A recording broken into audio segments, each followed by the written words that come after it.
오늘 우리에게 주신 살아계신 하나님의 말씀, 우리 한 목소리로 합독하도록 하겠습니다. 그러나 너를 책망할 것이 있나니 너의 처음 사랑을 버렸느니라. 그러므로 어디서 떨어졌는지를 생각하고 회개하여 처음 행위를 가지라. 만일 그리하지 아니하고 회개하지 아니하면 내가 내게 가서 내 촛대를 그 자리에서 옮기리라. 사대교회 사자에게 편지하라. 하나님의 7영과 7뼈를 가지신 이가 이르시되 내가 내 행위를 아노니 내가 살았다 하는 이름은 가졌으나 죽은 자로다. 너는 일깨어 그 남은 바 죽게 된 것을 굳건하게 알아. 내 하나님 앞에 내 행위에 온전한 것을 찾지 못하였노니 내가 이같이 미지근하여 뜨겁지도 아니하고 차지도 아니하니 내 입에서 너를 토하여 버리리라. 아멘.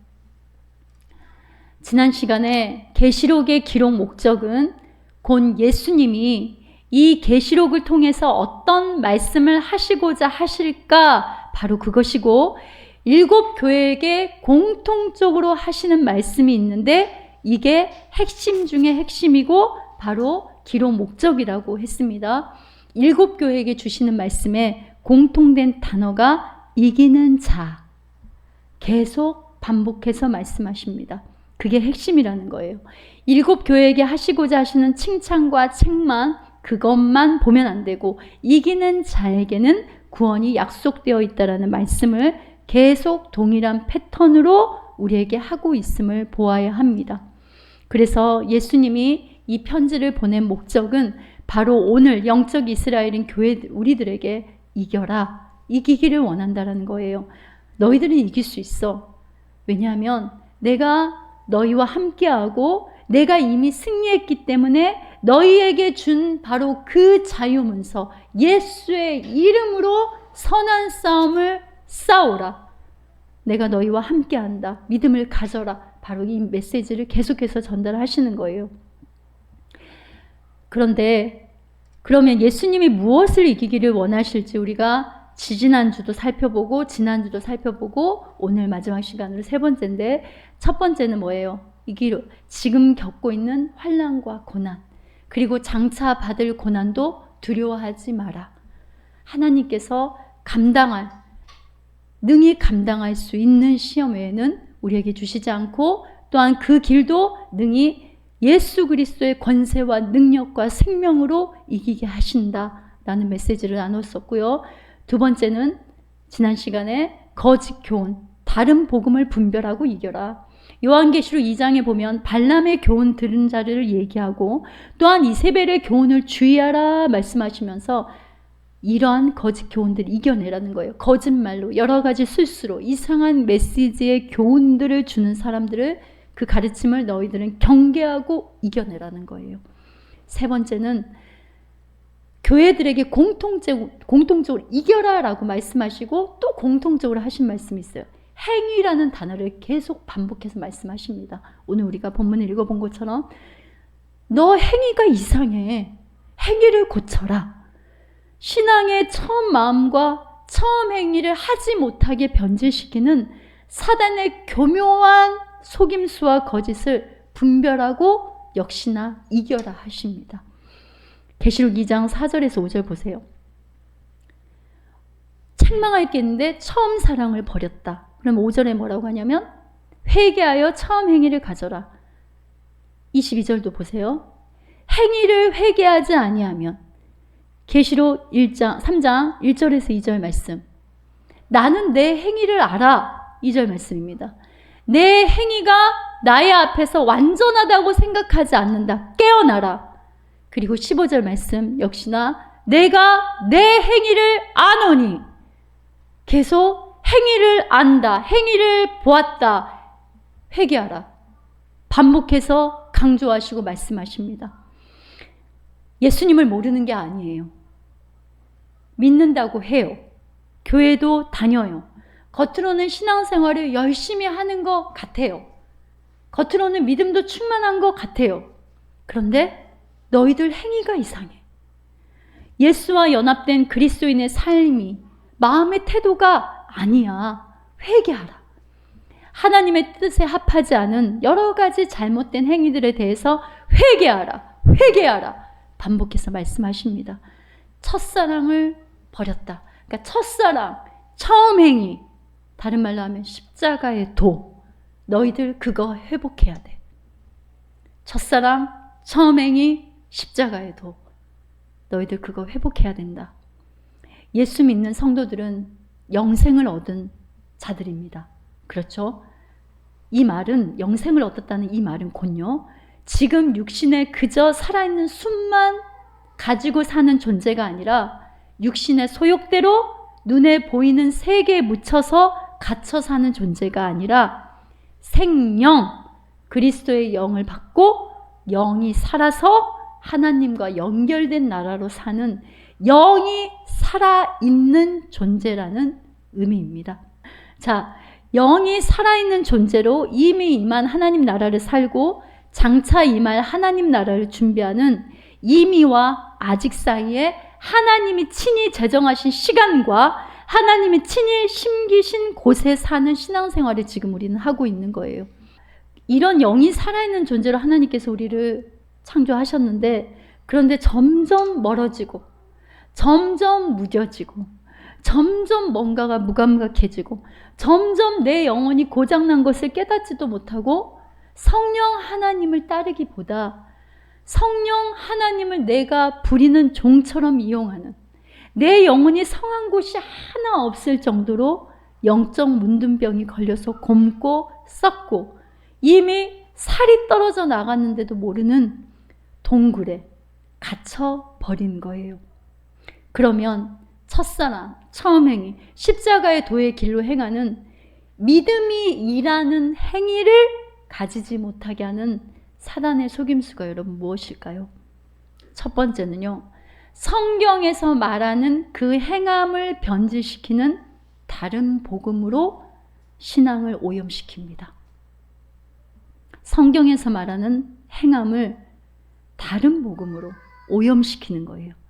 자, 특별히 지난주는 율법을 행해야, 뭐뭐 해야, 이것을 알아야 구원받는다, 그래야 죄가 해결된다, 이것이 마귀의 가르침이고 사단의 거짓이고 속임수인 겁니다. 인간의 행위를 더해서 구원을 받겠다는 생각, 즉 구원의 어떤 나의 조미료통을 가미하겠다, 다 마귀에게 속고 있는 거라고 했어요. 오늘날 교회 안에 창세기 3장 7절을 가지고 마귀에게 속아 종 노릇하는 사람들이 너무 많아요. 마귀는 항상 벌거벗음을 알리죠. 그리고 이렇게 말해요. 우리에게 거짓으로 속삭입니다. 참수합니다. 너 죄인이잖아. 너 죄 좀 봐봐. 가려야 되지 않겠어? 그러니 무화과 나무를 엮어. 좀 정성스럽게 엮어. 남들보다 더 좋은 잎으로 엮어. 더 두껍게 만들어. 지극정성으로 만들어 엮어야지. 그래야 너 허물이 가려지지. 내 행위로 구원받을 치마를 만들어. 이게 거짓이라고 했습니다. 예수님의 복음은 창세기 3장 21절 뭐라고 그랬어요? 창세기 3장 15절과 3장 21절 가죽옷이에요. 가죽옷. 기독교가 말하는 구원은 하나님이 친히 가죽옷을 지어와서 입혀주신 거예요. 그런데 이 가죽옷은요, 인간의 노력이 아니라 100% 하나님이 짐승을 쳐서 친히 죽여서, 그러니까 어린 양 예수 그리스도의 보혈로 우리의 죄를 가려주시는 100% 하나님의 은혜입니다. 기독교가 말하는 구원에 관한 내용은 분명히 하나님께서 먼저 오직 그 능력과 은혜와 사랑으로 우리가 죄인 되었을 때, 우리가 구원의 필요성을 알지도 못하고 하나님 앞에 나 구원해 주세요 이렇게 요청하지 않았을 때 우리를 구원하셨다는 바로 그 이야기입니다. 그러니까 구원의 단 1% 어떤 것도 가미할 수 없는 하나님의 100% 아들 예수 그리스도를 통해 우리의 구원을 이루셨습니다. 그래서 아브라함의 하나님 뭐라고 그랬어요? 오직 믿음으로.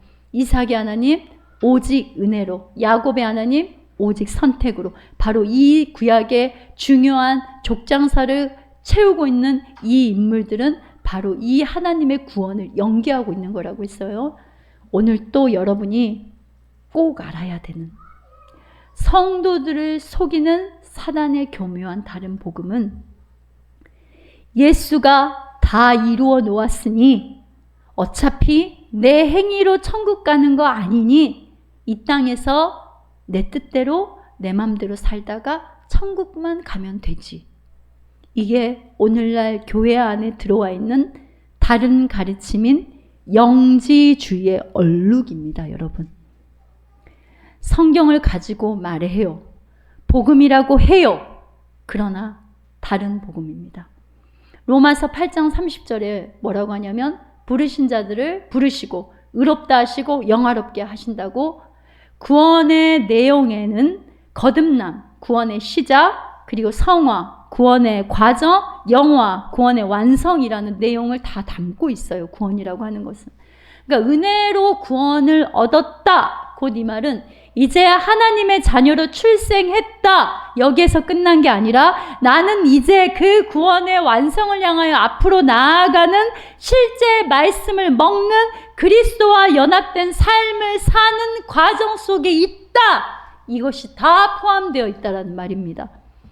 그러기에 공짜로 얻은 구원이라 나는 할 것도 없겠네. 나는 무슨 죄를 지어도 예수만 붙들면 자유하면 돼. 이런 사고는 복음을 가장한 여러분 방종이에요. 구원의 의미를 모르는 데서 나오는 겁니다. 기저귀만 차고 걸음마만 계속 하겠다는 거예요. 벌거벗고 다니겠다는 겁니다. 계시록 3장 18절에서 19절 말씀입니다. 우리 살아계신 하나님의 말씀 한 목소리로 합독합니다. 그러므로 나는 내게 권한다. 내가 부유하게 되려거든 불에 절연한 금을 내게서 사고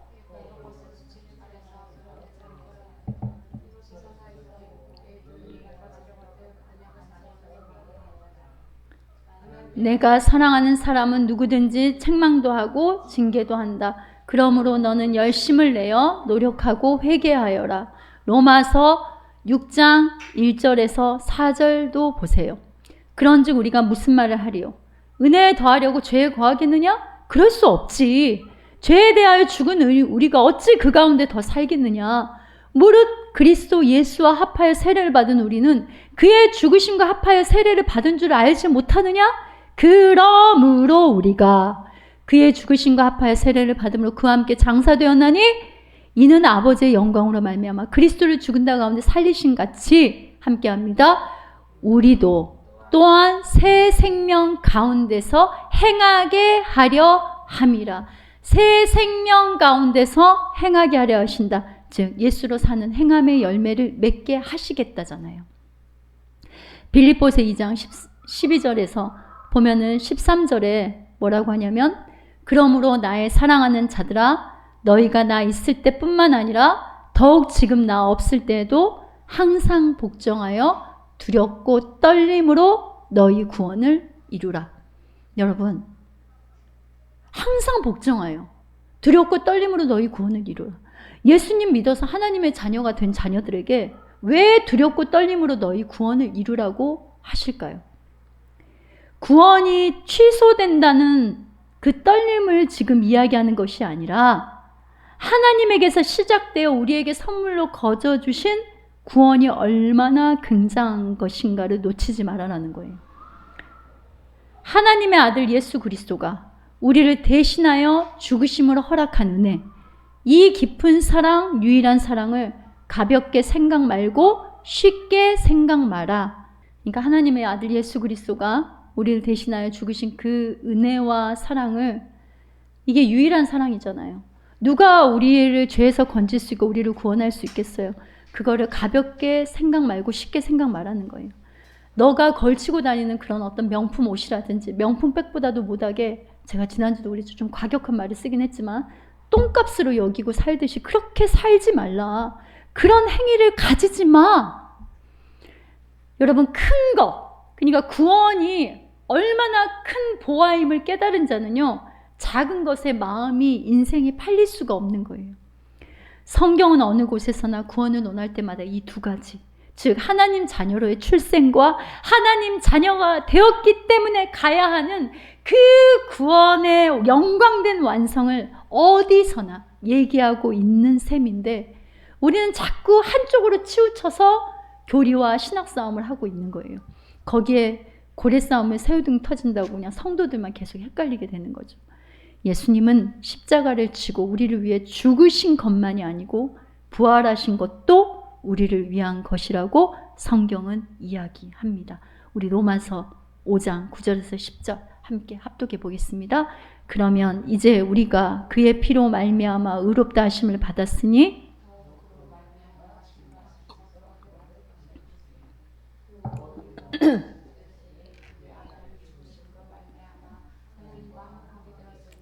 화목하게 된 자로는 더욱 그의 살아나심으로 말미암아 구원을 받을 것이니라. 우리를 그러니까 살려내시고 하나님과 화목해 한 그의 자녀들을 하나님의 자녀로서 영광스러운 자리에 이르게 하기 위하여 하나님 보좌 우편에서 여전히 우리를 위해서 기도하시는 그 대제사장적인 사역을 우리 실제 삶에 계속 이루어 가신다는 것을 여러분 아셔야 해요. 예수로 시작된 구원의 씨가 실제 하나님이 창조하신 시간과 공간 안에서 의미를 깨닫고 자라가고 이미 이루어지고 그리고 이루어갈 구원의 완성의 표대를 향하여 달려가는 여정, 바로 이것이 그리스도 안에서 행함, 야고보서가 말하는 행함입니다. 그러니까 구원을 받기 위한 조건으로의 행함이 아니라 그리스도를 따르는 제자도의 행함을 말하고 있는 거예요. 여러분, 이 부분이 항상 헷갈리지 않으셨어요? 자, 성경에서 야고보가 많이 등장을 해요. 그런데 야고보서를 쓴 사람은 누구냐면 예수님의 형제 야고보입니다. 그러니까 예수님의 동생. 예수님이 온 동네를 돌아다니면서 복음 전파로 막 사역을 하니까 동생들이 형 지금 뭐 하는 거냐고, 진짜 뭐 하고 돌아다니는 건데, 그러면서 믿지도 않고 나중에는 미쳤다라고 했어요. 근데 성경에 그 부분이 나와요. 자, 마가복음 3장 20절에서 21절 보세요. 예수님이 이제 막 주님이 이제 사역을 하고 집에 들어가시니까 무리가 다 모여서 식사할 겨를도 없는지라. 그러니까 예수의 친척들이 듣고 그를 붙들어 나오니 이는 그가 뭐라다? 미쳤다 하면 미쳤네, 미쳤어. 예수님에게 그렇다는 말이에요. 근데 요한복음 7장 3절에서 5절 말씀 보세요. 뭐라고 하냐면 이제 형제들이 이런 말도 하잖아요. 좀 더 유대로 가세요. 넓은 데로 가세요. 묻혀서 무슨 하나님의 일을 한다고 해요. 세상에 좀 나타내 봐요. 이러면서 그 형제들까지도 예수를 믿지 아니합니다. 형, 지금 진짜 뭐 하나님의 일을 한다고? 그러면 이 총구석 갈릴리에서 처박혀 있지 말고 유대로 가서 사역을 해. 그러니까 그때 당시 유대는요, 진짜 메인의 정치 무대였거든요. 이 총구석에서 맨날 고기 잡는 어부들하고 소위 돈도 없지, 명예도 없지, 이런 잔챙이들하고 뭘 한다고 해. 가서 대어를 낚아야지. 유대가 유력한 자들 앞에서 서서 해. 그래야지 좀 내 형이라는 체면도 좀 있지. 이처럼 야고보는 처음에 예수님이 그저 자신의 큰형에 불과하다고 생각을 했어요. 예수님께서 부활하시기 전까지 야고보는요, 예수님을 하나님의 아들로 믿지 않은 거예요. 그런데 나중에 예수님의 부활 사건 이후에 예수님을 그리스도로 믿게 됩니다. 사도 바울이 이 부분을 정확하게 말을 하고 있어요. 자, 고린도전서 15장 3절 4절 한번 7절 말씀 함께 볼까요? 내가 받은 것을 먼저 너희에게 전하노니 이는 성경대로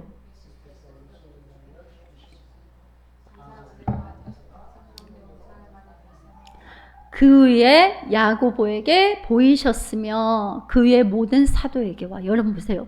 그러니까 야고보는 부활의 주님을 만나고 예수님께서 그리스도이심을 확신한 이후에 예수님을 야고보서 1장 1절에서 뭐라고 말을 한 줄 알아요? 보여줄까요? 하나님과 주 예수 그리스도의 종 야고보는. 그러니까 예수님께서 야고보도 어때요? 만나주신 거예요. 1대1로. 그리고 그 부활의 주님을 만나고 이제는 형! 절대 예수 그리스도로 인정하지 않았던 그 야고보가 하나님과 주 예수 그리스도의 동생 나 야고보는 그리스도라고 인정을 하잖아요. 야고보는 여러분 나중에 어떻게 죽은지 아세요? 그 기록에 보면은 유대인들에게 의해서 비참하게 죽음을 당했다고 해요. 기록에는 뭐 돌로 쳐서 죽임을 당했다고 하는데 성전 꼭대기에서 올라가서 밀치고 이제 땅바닥에 던졌는데도 그래도 이제 죽지 않고 살아있으니까 돌을 던져서 죽었다고 합니다. 그런데 마지막에 그가 숨을 거두면서 했던 말이 무슨 말인 줄 아세요, 여러분? 하나님 아버지, 저들의 죄를 사하여 주옵소서. 자기가 하는 것을 알지 못하나이다. 어디서 많이 들어봤죠? 예수님께서 하셨던 말씀하고 똑같아요. 비록 육신으로는 자기의 형으로 왔으나 성육신 하신 예수님이 그리스도 예수님이 가신 십자가의 도를 부활의 주님을 만나고 실제 따르는 제자도의 행함을 삶을 사는 자리까지 나아간 겁니다. 제자들의 삶이 보여주잖아요. 제자들이 예수님을 만나고 그 예수님의 가르침을 부활하신 주님을 만남으로 성령이 임하여 깨닫고 이전과 같이 살 수 있었어요? 죽는 데까지 나아가고 그 제자도의 길을 따르는 그 행위를 가져가지 않습니까? 삶이 실제 그리스도의 생명이 된 야고보는 믿음이 행함으로 표현된다는 것을 예수님을 통해 직접 알고 보고 배웠다는 말입니다. 그래서 계시록 1장 3절에 읽고 듣고 지키는 자, 그러니까 십자가의 도, 믿음의 행함을 계속해서 그래서 사도 야고보는 이야기할 수밖에 없었던 거예요. 여러분이 헷갈려하는 부분은 이쯤에서 한번 확실히 정리해 봅시다. 자, 갈라디아서 2장 16절의 말씀에 뭐라고 하냐면 사도 바울은 의롭게 되는 것은 율법의 행위로 말미암음이 아니요 오직 그리스도의 믿음으로 말미암은 줄 알미라 이렇게 말하고 로마서 3장 28절 보세요. 사람이 의롭다 하심을 얻는 것은 율법의 행위에 있지 않고 믿음으로 되는 줄 우리가 인정하노라. 근데 반면에 야고보서는 어떻게 말을 하냐면 의롭다 하심을 얻은 것은 뭐라요? 행함으로 의롭다 하심을 받고 믿음으로만은 아니니라 이렇게 말을 해요. 이 구절만 가지고 보면 여러분 믿음과 행함이 마치 서로 이렇게 대치되는 영역으로 보이죠. 정말로 사도 바울과 야고보는 서로 극과 극에 충돌하는 것 같아 보여요? 그래서 여러분 성경에서 한 구절만 가져오면 안 되는 거예요. 전체 문맥과 구절을 보고 성령이 주시는 통적적 깨달음을 말씀을 읽는 것이 중요합니다. 자, 야고보 사도는요. 아브라함이 이삭을 제물로 드리고 했던 그 사건을 이야기하면서 아브라함이 행함으로 의롭다함을 받았다라고 합니다. 자, 야고보서 2장 21절에서 22절 말씀 우리 함께 합독해 볼까요? 우리 조상 아브라함이 그 아들 이삭을 제단에 바칠 때에 행함으로 의롭다 하심을 받은 것이 아니냐? 내가 보거니와 믿음이 그의 행함과 함께 일하고 행함으로 믿음이 온전하게 되었느니라. 이 구절을 잘 보세요. 이 말씀은 믿음으로 의롭게 된다라는 사실을 부정하는 말씀이 아니고요. 오히려 행함은 믿음으로 의롭게 된다는 사실을 증명한다는 거예요. 다시 한번요. 믿음으로 의롭게 된다라는 사실을 부정하는 말씀이 아니고 오히려 행함은 믿음으로 의롭게 된다는 사실을 증명한다는 거예요. 그래서 야고보서 2장 22절이 야고보서에서 굉장히 중요한 말씀인 겁니다. 야고보서에서는 그리스도를 믿는 믿음을 가지고 사는 삶의 실질적 구체적 행함을 말하고 있고요. 사도 바울은 갈라디아서와 로마서에서 구원의 인간의 행위를 물타기 할 수 있다라고 하는 바로 그 생각, 바로 율법의 행위를 부정하는 거예요. 사도 바울은 구원을 얻으려면 율법을 지켜야만 한다라고 하는 유대교의 주장을 향해서 오직 믿음을 강조하고 있고 야고보 사도는 구원받은 자들이 그리스도와 연합된 십자가의 도를 따르는 삶의 실천적인 실천이나 행함을 무시하면서 구원을 그냥 단지 교리로 지식으로 인정하는 정도로만 생각하고 구원은 받았지만 삶과 행위가 불신자들보다 못한 모습으로 전략해 가고 있는 자들을 향하여 말하고 있는 거예요. 그래서 믿음만은 아니다. 믿음은 아니다라고 하지 않고 믿음만은 아니다. 오히려 부정의 반어법을 강하게 사용한 겁니다. 그러니까 신학의 용어를 빌리자면 바울은 의로움을 전가, 야고보는 의로움을 선언한 강조를 한 겁니다. 아시겠습니까, 여러분? 그래서 지금도 실제 우리 삶에 심령이 역사하는 살아있는 하나님의 말씀을 복음인 것 같은데 복음이 아닌 다른 복음, 유사복음, 상황복음으로 오염이 되잖아요. 그러면 삶으로 그 말씀을 변질시키는 결과가 반드시 낫는 거예요. 두 번째로 첫사랑을 쉽게 하고 처음 행위를 못하게 하는 십자가의 도의 길을 가지 못하게 만드는 것이 무엇이냐면 여러분 영적 무감각입니다. 무기력, 영적 지침, 하나님이 멀게만 느껴지는 바로 영적 전쟁이에요. 단순한 어떤 감정적, 육신적 필요함이 아니라 영적인 공격임을 감지해야 하는 거예요. 대부분 성도들은 영적인 문제라기보다는 상황이 안 돼서, 피곤해서, 마음이 힘들어서 이렇게 진단해 버려요. 그러니까 시간이 지나고 하나님과 멀어지고 하나님과의 관계를 단절시키는 잘못된 영적 습관이 마음의 삶에 고착화되어 버리고 급기야 이상함을 전혀 눈치채지 못할 정도로 예배마저도 무거운 벽돌로 느껴지고 신앙생활을 억지로 하는 무관심, 무감각, 무감동에 빠지는 형식으로 왔다 갔다 하는 시계추가 되어버리는 겁니다. 하나님과의 기도의 시간이 점점 줄더니요. 나중에는 기도를 하지 않아도 아무렇지 않게 되어버리고 성경을 보는 시간도 분주한 일들에 자꾸 빼앗기게 되고 여러분 우리가 기도와 말씀으로 왜 기도와 말씀은 지난주에 말했죠. 하나님과의 쉼과 행복과 그 능력과 소망을 누리는 자유 이용권으로 우리에게 주신 거라고 그랬어요. 그러니까 우리가 하나님으로부터 관계가 멀어지면요. 우리는 자동적으로 어떻게 되냐면 내 뜻과 내 방식이라는 인본과 합리주의 세계관에 갇혀버리고 그때부터는 눈이 멀어버려요. 영적 소경이 되어버립니다. 그리고 영혼이 깡 마르고 푸석한 마른 가지가 되어버리는 겁니다. 감각이 둔해되어 분별력이 떨어지니 예전에 당연하게 생각하는 신앙의 기초들이 흔들립니다. 처음에는 아무 일도 아닌 것처럼 처음에는 작은 구멍을 통해서 들어온 물이 조금씩 전체 댐을 허물어 버리듯이 처음에는 단순히 그냥 예배 한두 번 빠지는 것 같아요. 말씀과 기도에서 그냥 멀어지는 것 같아요. 그러나 반복되면 어느새 그것에 익숙해지고요. 영적인 텐션이 뚝 떨어지게 돼버리는 거예요. 점점. 그리고 결국은 믿음의 가드가 이렇게 내려와요. 그래서 무기력이 오고 방전이 되어버리는 거예요. 방전이.